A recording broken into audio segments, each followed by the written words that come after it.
这边是6根的客家村，然后有很多的客家阿婆。这是92岁的客家阿婆，这是她的附近的阿婆。后面这边有肖家古厝，这边也有一个古迹。现在这几位他们是礼拜天要受洗的。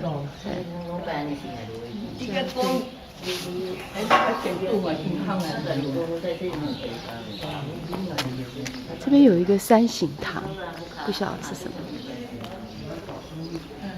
我来看这个古迹是什么。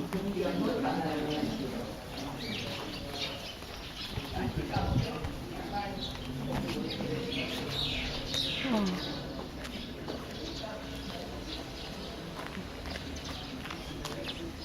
古迹在哪？哦，西栅门。哦，找到了，古迹在这。西栅门。